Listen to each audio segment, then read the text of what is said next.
Hello. I'm gonna make a YouTube video for some Bughouse opening advice and theory. Now, ideally, there would be some kind of Bughouse analyzer, but it doesn't exist. So, we're gonna have to just make do with the LeechS board editor. Okay, so openings.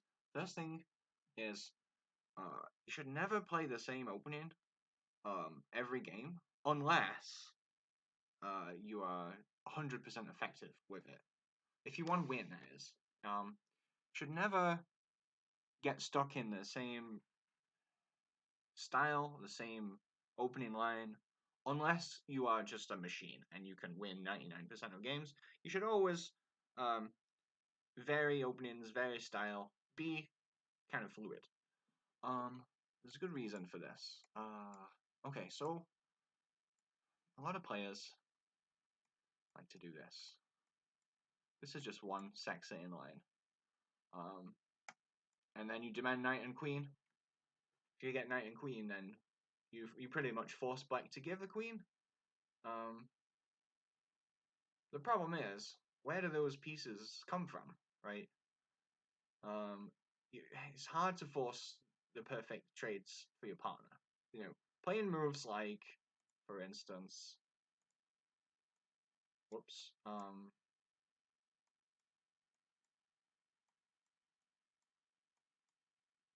and then you demand a knight and a queen or a pawn. Um, this requires no skill, right?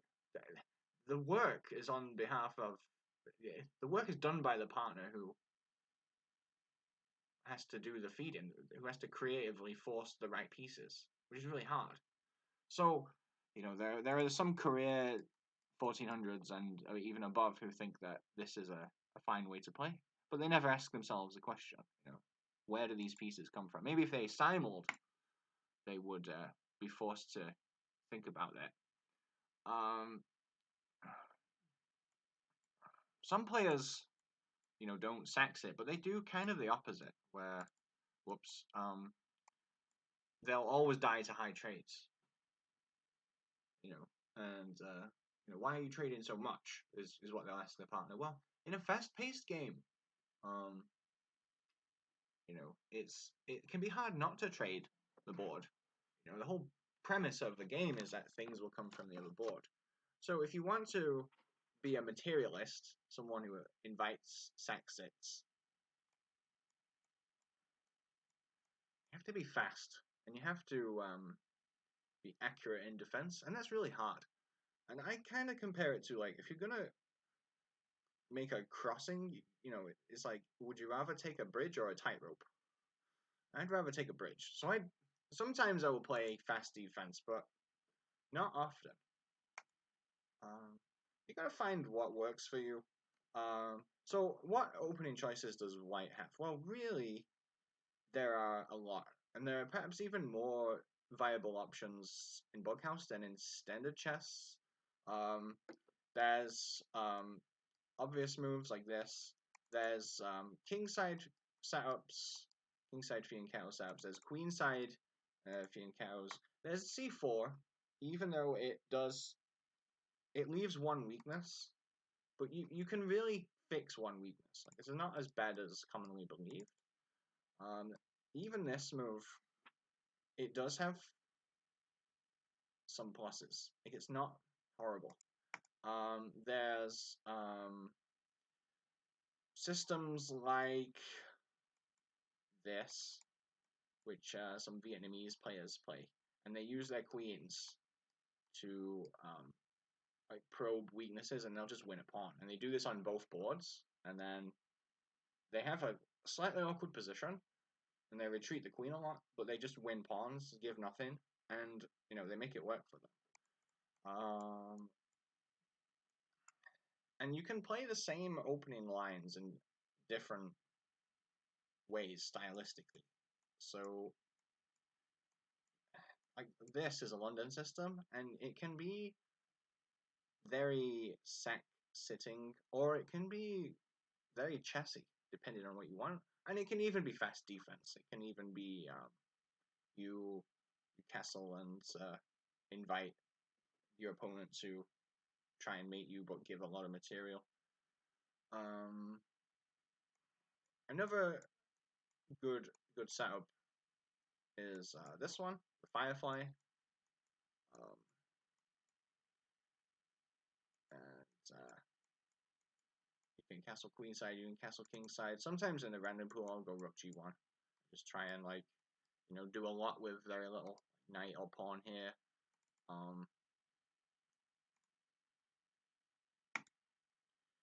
In response to e4, black has 1, 2, 3, 4, 5, 6, 7, 8, maybe 9 plausible moves. You could even, I have seen the crazy looking g5, it's not that bad.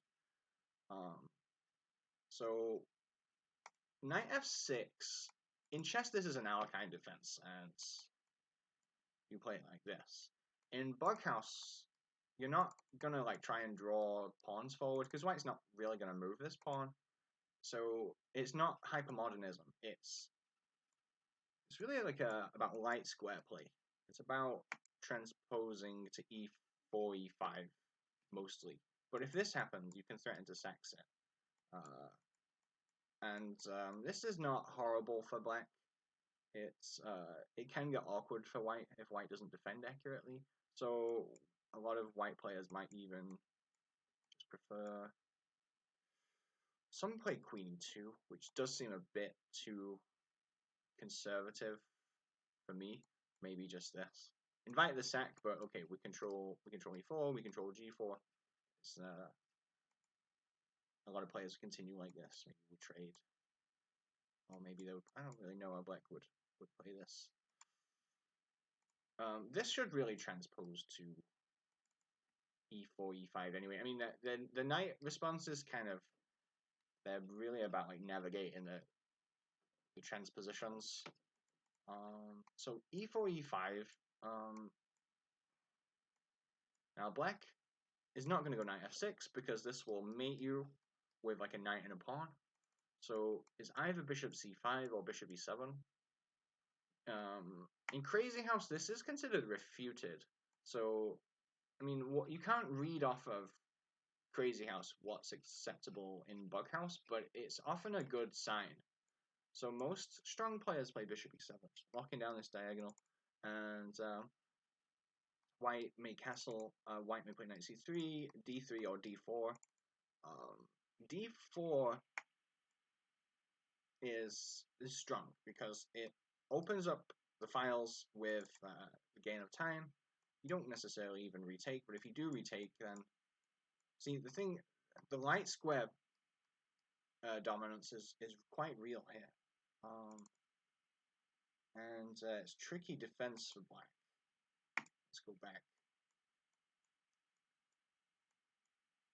What you often saw was stuff like d3, d6, and knight f6. So now white has this one chance to sack f7. If white doesn't take this chance, black's going to castle kingside.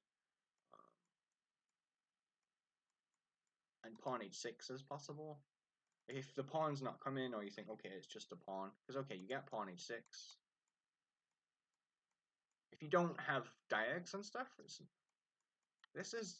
you need a lot to really hurt black here. So maybe you don't go pawn h6 right away. Often, just go bishop g5. And here, black has a range of responses. Like black could drop pawn h3. Black could go, I don't know, knight d4 or knight at d4 or bishop anywhere. You often see. I'm not the e4 e5 theoretician, and white often pushes this pawn to control the d4 square.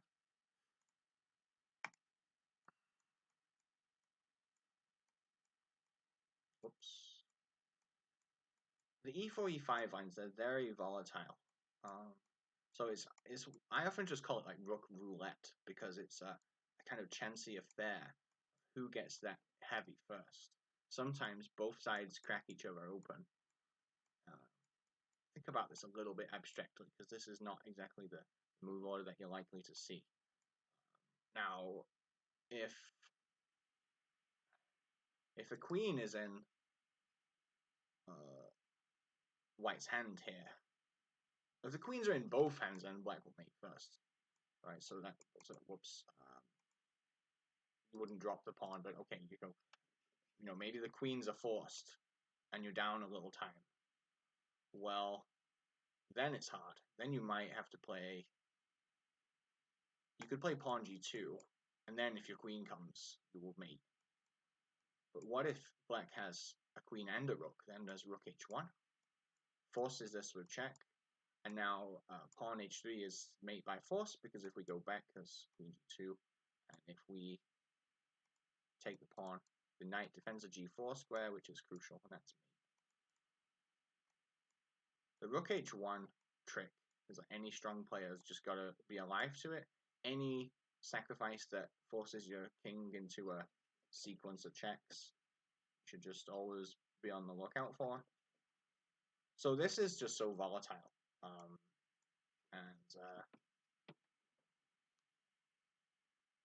even if upsets can happen. Now the chicken crossroad move that you often see is he'll either drop a knight on g4 if there's no queen, or he'll drop it on e8 if there is a queen. Sometimes he'll move a knight back off under the bishop here. So it doesn't challenge the attacking piece. In French structures, like that, you have this move, because there's no pawn here. And the knight covers g7 and threatens the attacking piece, so this is good active defensive move. But in this pawn structure, well, the knight f5 isn't possible. If there's also bishop h8 as an alternative, and you go sit, because right? Pawn and queen mates you. Without a queen, doesn't hurt too much.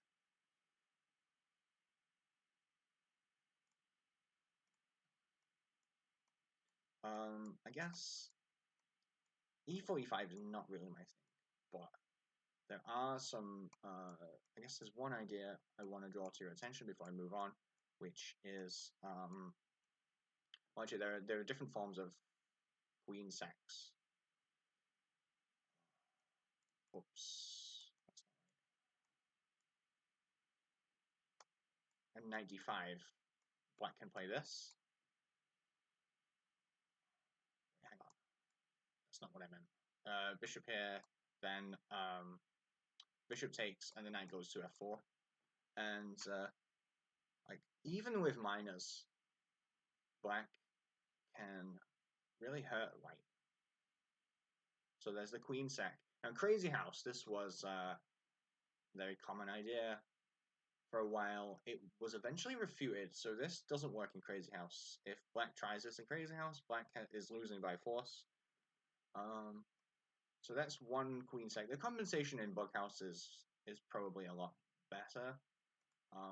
And then the other queen sack often involves like a queen sack on move order, on f3. So perhaps like this. Just throw this in as a blank move. And oh no, actually we want bishop g4, and then if knight d5, queen takes. The reason for queen takes is if we do bishop takes, this is check. It's important to remember the piece values in Bughouse. Queen is only 4. The other major pieces are all 2, and the pawn is 1. So this is not, in chess this is just dreadful, obviously. But here it's like, well, 2 knights. What does it take here? Pawn check, knight check. This knight can take, but now, okay, if more knights come, this is just mate.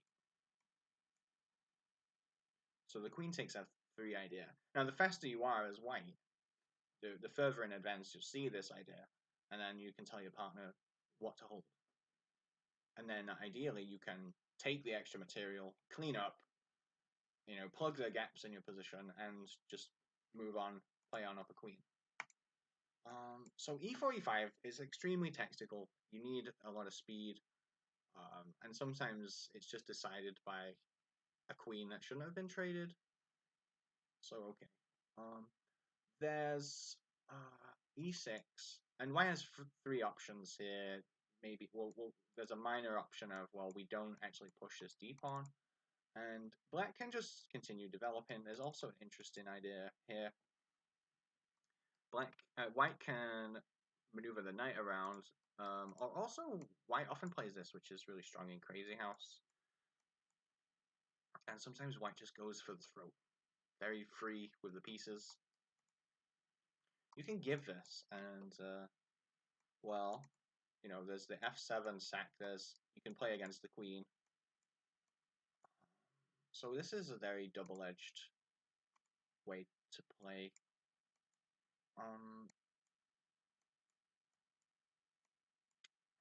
There's a player who plays this line, and I think the best response here is not to take, because actually, I mean, you can't really ignore this. Bishop c4, and it's two knights, but f5 is really irritating to deal with.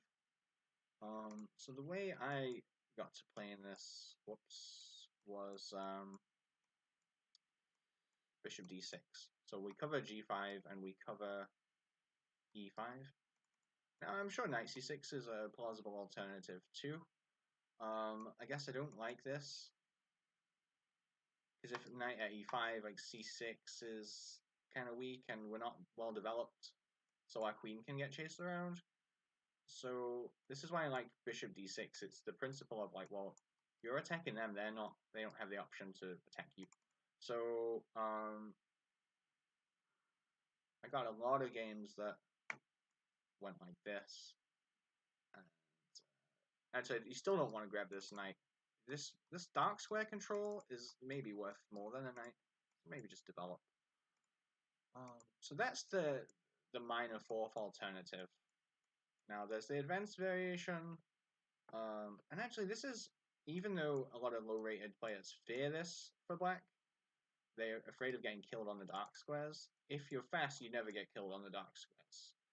And you have good, you can drop pawns on e3, you can often sack a queen. And it's just a very cozy position, it's very easy to play. If they put the bishop here, well, they're kind of like clarifying things. So a lot of sub 2000 players do this, and the bishop just in chess, this is not a good bishop, but in Bughouse, you know, if this ever you drop here, this gets traded. You know, it's just overwhelming. There's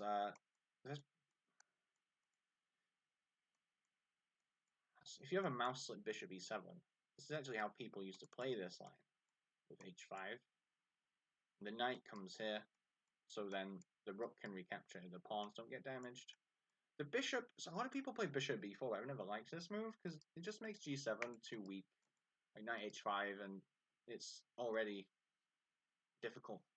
So I like to keep the bishop close to the king in this line. I had a lot of success with the advanced French. So then the other way of playing is, well, you just kind of go a bit nuts. Whoops, hang on. We need to block this check. And then bishop e7. And then knight e5 and the c5. And black just makes a small pawn push in the center, and you might be thinking, well, isn't knight c6 just winning for white? And in chess, yes, it is.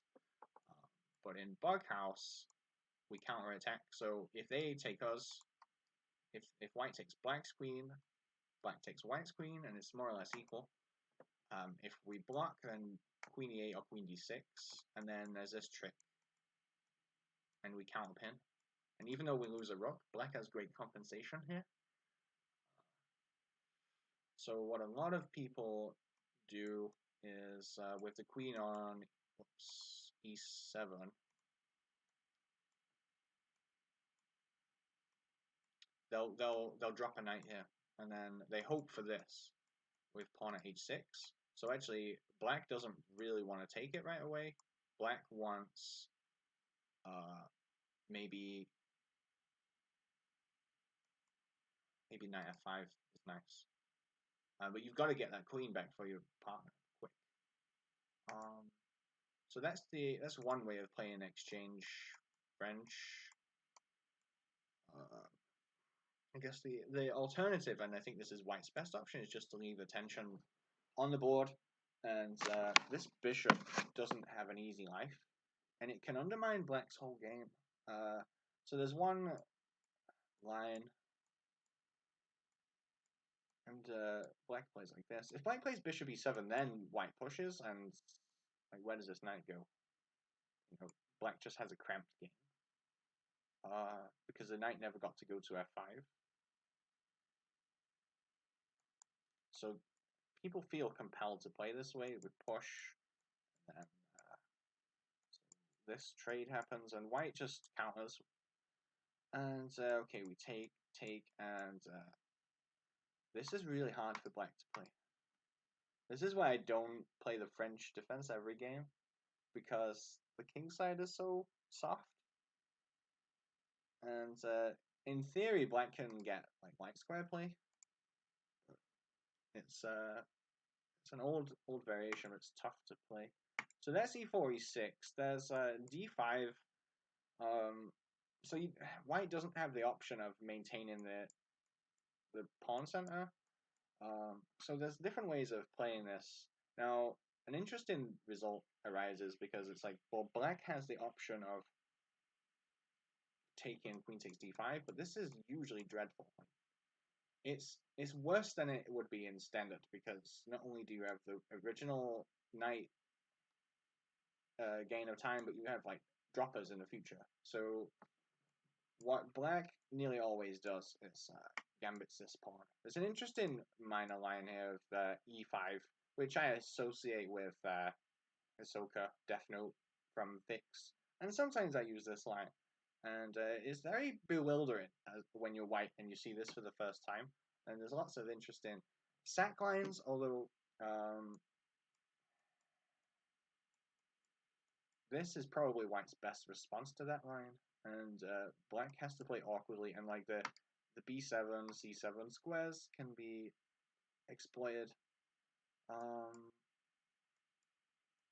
So what most of the strong players do is they, just push e6, and you get into the leaf gambit and queen e7, and queen e2, and then black can take with the f pawn, or black can take with the queen. Both seem to be viable. And if you think about it, black is always entitled to give a pawn in the opening. Like, if you get one pawn and give two to equalize, you've done your bit. And then if you get your partner the queens, well, your partner should be playing somewhat aggressively with white, so it should work out. So I think that e4, d5 is probably the most theoretically sound. The leaf gambit is probably theoretically best.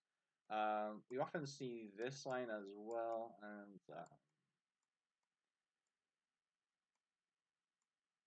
black can threaten to sax it.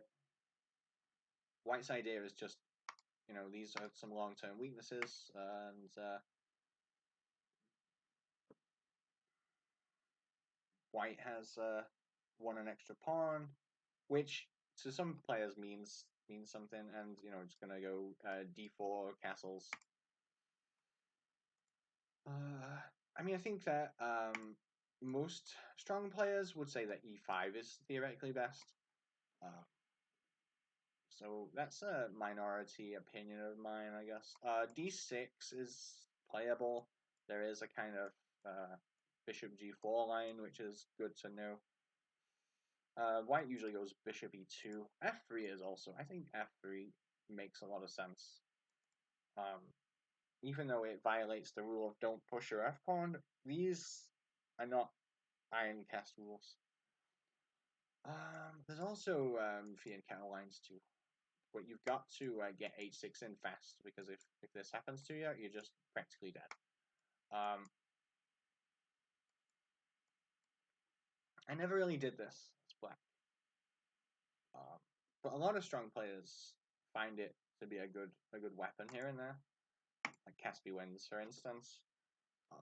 So what else is that? Okay, and you can play this against d4 against e4, the Firefly, and it's just you know, a queenside Fianchetto with more space. I actually think this knight doesn't really belong here, but like black's idea is to push and win the pawn. Now white doesn't have to give up the pawn. White can just go, okay, have your pawn, have your knight, and it's not that terrible. It's actually good for white. That like white has a big center, white has an edge in development. So that is a. I think that like this opening is kind of like it's a good way to get independent play. It's a good way to hold flow, and it's a good way to break the symmetry. Um, and you know, if you get everything that you want, it's going to look kind of like this. And often the king can just like retreat to a7 and be really hard to attack.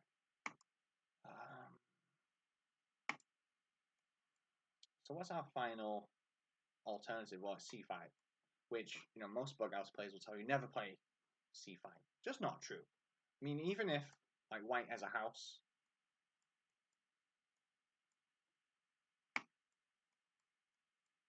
in Bughouse terms, white just won a pawn, which is the same as any other respectable opening for black. Assuming that, okay, why did we give the queen? Well, the reason we gave the queen is that if we assume that white has an extra knight, which is implausible, but we wouldn't allow this. Right, so we would just give the queen. And it's just not true that this is... I mean, it will never happen like this. The two knights will never come that fast. But if black plays intelligently, then there is a not just a psychological advantage to the surprise weapon, but also some genuine chess pluses, which is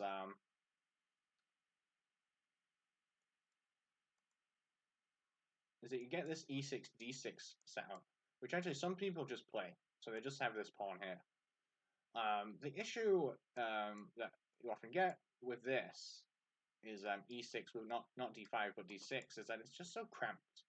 Whereas in the Bughouse Sicilian, it's not as cramped. So you can, if I'm playing in the random pool and like, I might just go like crazy with this, and they'll usually sack a piece. So I'm just giving pawns, and my partner's getting pieces. And yeah, I have some real chronic weaknesses, but I'm gonna play fast and try and hang on for dear life, fight like a madman.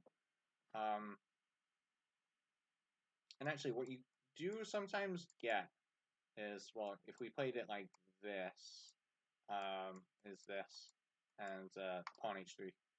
And actually, this queenside weaknesses, they've ceased to become relevant. And if you get this, I think black's perfectly fine.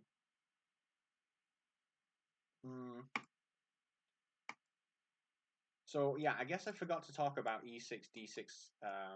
The thing is, I like this setup for black. If white has played e3 in d4 systems without e4, then I think actually black is maybe even better. In this case, I think that this is really hard to play for black. You usually end up getting pushed around, or you have to sack a knight, or you know, sack a pawn.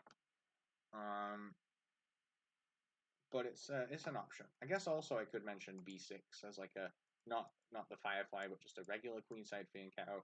Some players play it, and you can often get like, you know, play against e4, you know, decent. I think a6 b5 is better, but I don't know. Okay, so I think that covers most of e4. I guess with d4, d5, um, white has various options. White 12 team plays knight c3. Helms plays knight f3, and this knight will go here. And some players like this kind of setup, like PKM, Archduke Shrimp. there's also, you can play this. Don't pre-move, because some players go like this. This is good for the random pool, actually, because if you get this, knight f3, knight f6. Actually, no. If you get this, and then they'll play like this, and then you go bishop f4, and now pawn and knight is really painful. So if you just nuance the move order a bit, then here e3, knight e4, king e2. It takes a queen to hurt you. Rook doesn't even do anything.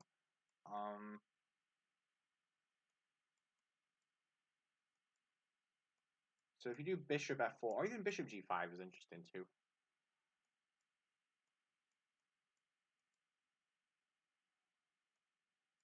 Now, at this stage, if we were to play like this, you might expect bishop g4, or you might go like, you might see this, and this could become a London system with knight f3, knight bd2. I like the London system. You can often sack this knight and then just send this knight in after it. But there's also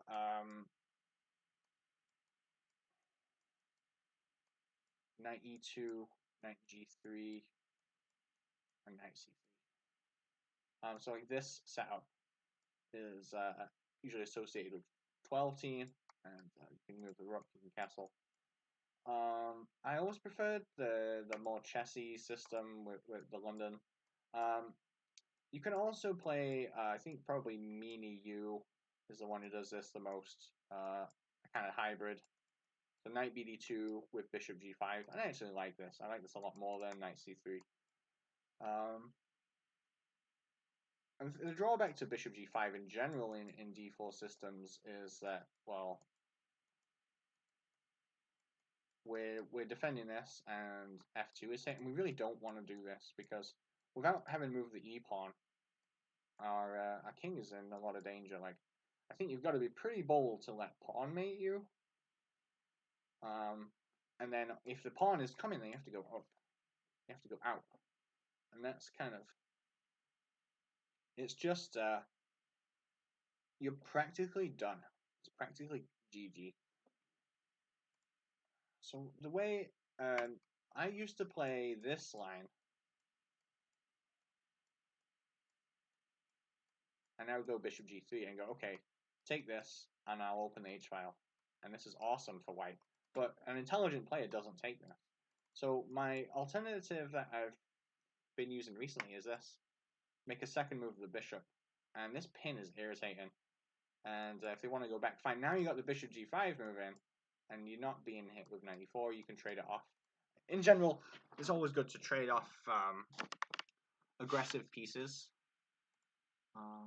I mean, that's kind of a me thing. It's like how I like to play stylistically. It's just like if my opponent has a piece that's useful, I just okay, I'll trade it for one of my less useful pieces. So I think maybe we can look at this from Black's perspective. If I were to be met with a London system as Black, I would be quite happy. Now here I think knight c3 is actually good, with the idea of e4 transposing into the e6 d6 system, but it's more space for white.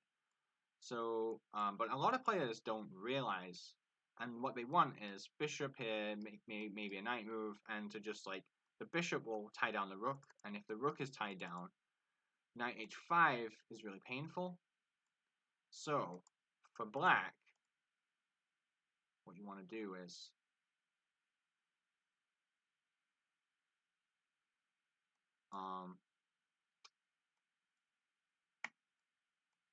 as soon as this bishop comes to d3, trade off. Like, what else is this knight doing? Not a great deal. It supports e5, but this system, whoops, trade this off. Bishop d7, bishop c6. If you can drop pawn g4, you're looking good as black. So if white is sort of inattentive to detail, doesn't push e4 early, you're pretty solid. I mean, if they do push e4 at this stage, well, you still have good play. Trade off this bishop. You can castle. I mean, you want to, like, ideally you would get pawn g4 or knight at f4. But you know, you want to be able to play without pieces. The Firefly is solid in response to this. Also, flip the board again. But I really like this with a4 because I just think, like, well, it makes no sense to do this and get kicked. So what you do is you use this pawn. If the pawn gets pushed, well, we have two options here. We can go to a5. So if black plays d6, we'll go knight a5, and this is irritating. And probably black's best is just to, like, bishop at c8, which is like, okay, we traded off our knight for a piece in black's hand, which is probably good. If the knight defends this square and black doesn't play d6, well, we can go knight here, and we're threatening to sack. If black castles, we have pawn h6, and we're looking good. If we take, then if d6 and rook b4, if knight c6, we can go knight c4. We can go knight g5 too.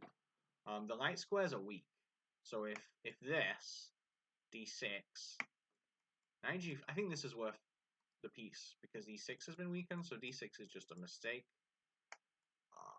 If black castles, we can go h4. We can even go rook a3, and remember this is an equal trade. We could just leave. I sometimes just leave this rook hanging here. Maybe knight f3 with h4 ideas.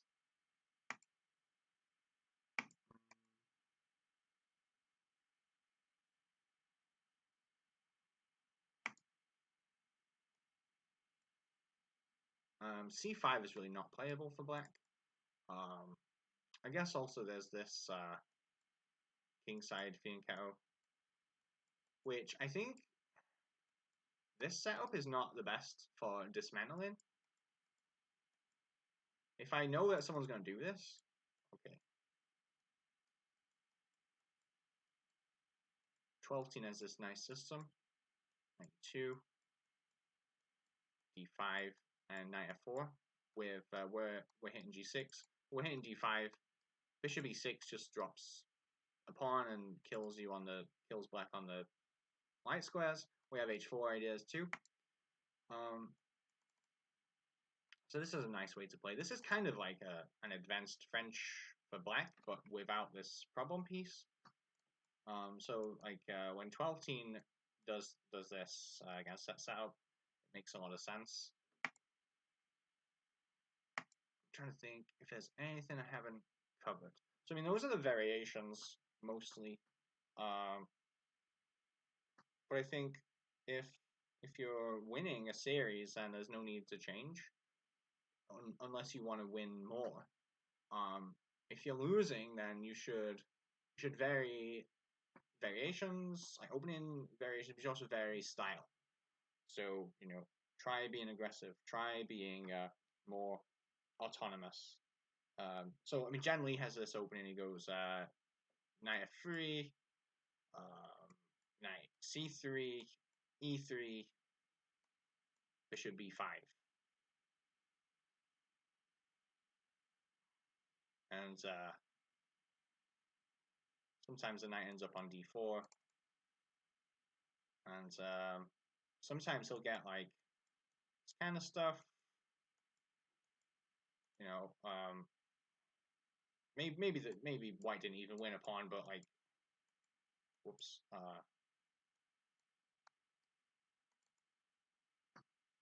You know, there's some good videos of him saying, okay, I'm being too dependent on the flow. I'm gonna try and switch my opening so that I can play without pieces. Bughouse is so close to chess that you need a little bit of chess. You don't need a lot, but you just need a willingness to not wait for that perfect piece every time. So that's basically my rundown of the Bughouse openings. I had an older version of this that I just deleted, so I hope that's kind of helpful.